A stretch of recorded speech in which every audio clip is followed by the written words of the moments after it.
afternoon, everyone. Thank you for joining me today. My name is Eduardo Valderas, and I will be giving you a persuasive speech. So once again, thank you. Thank you for your time. How many of you know the brand Empire? Oh, dang, everyone knows it, right?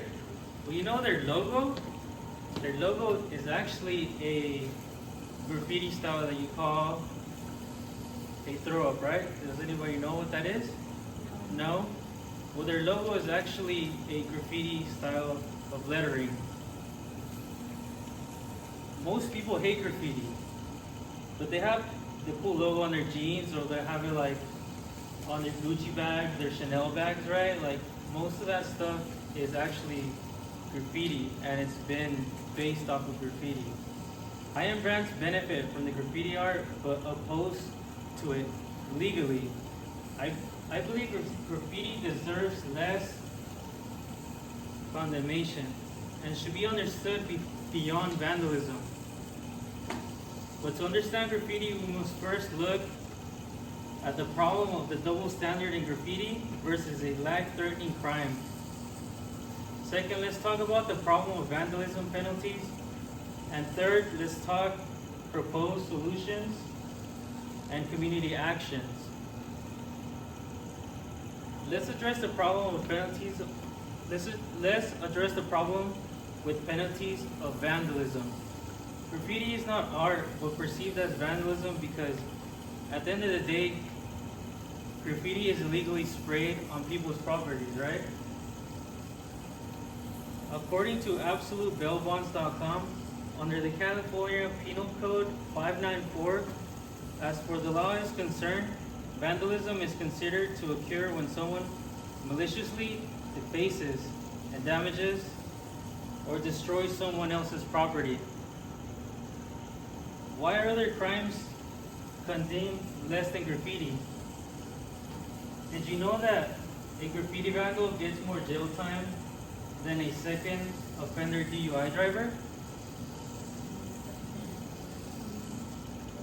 It's pretty intense, right?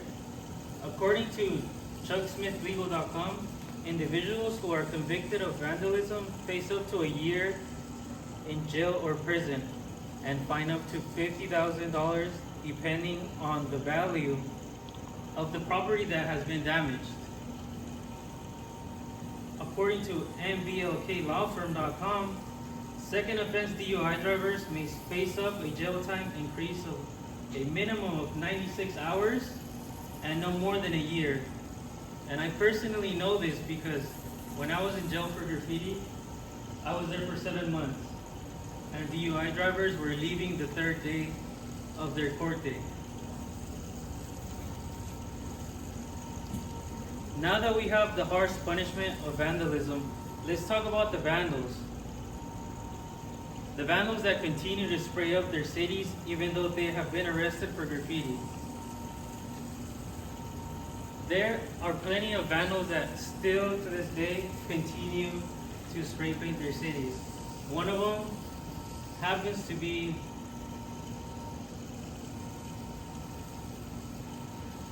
ear snuff. Does anybody here actually know anything about graffiti? Little to like. Well, as you can see, in our classroom now, we are filled with graffiti, right?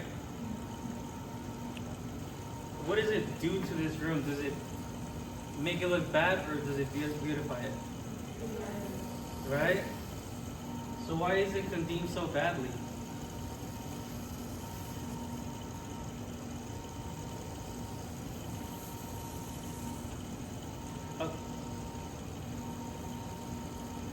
Now that we have discussed the harsh punishment of vandalism, let's talk about why vandals continue to spray their cities even though they have been arrested for graffiti.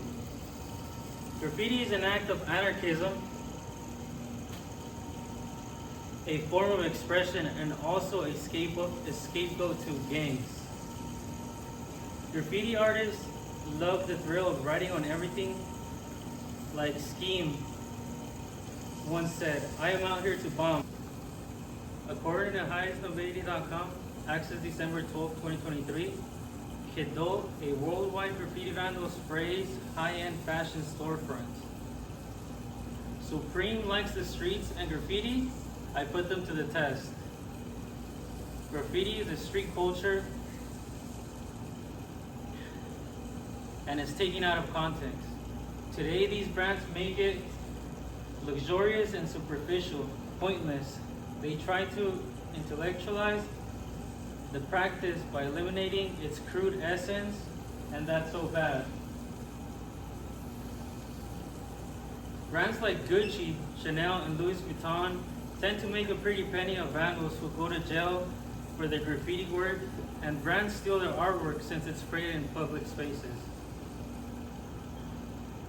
According to Hypebeast.com, H&M is a fast fashion giant, has landed under the fire again for issuing a lawsuit against Revoke MSK. The lawsuit was a response to the cease and desist letter sent by William requesting H&M remove an ad campaign featuring his artwork.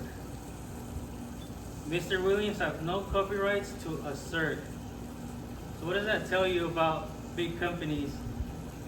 They can just take and do whatever they want with the graffiti, right? Let's act. We have to attend city council meetings. We can go to Escondido Art Association meetings every month and give input on allowing more legal graffiti. Organizations tend to create graffiti art with vandals. Wait, what? Organizations tend to create a graffiti art with walls. Since 1999, Writer's Block has served the youth in Southeast San Diego and other parts of the city by channeling illegal graffiti into more productive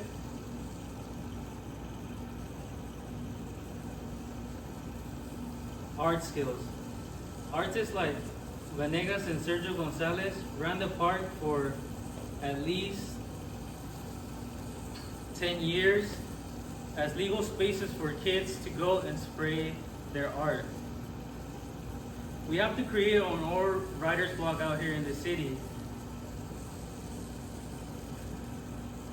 Let's sign petition to let graffiti writers spray the Escondido prefab.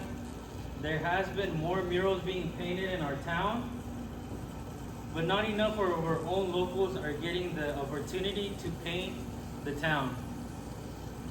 So please attend the Escondido Art Association meetings to make our voices be heard. In conclusion, graffiti is a crime that is only extorted to benefit those with power. Real graffiti heads don't retire. They create masterpieces for free to the viewer, while drunk drivers are a danger to society and are threatened with lesser sentences. Vandals who spray art under tunnels, what's more important to the system, life or money?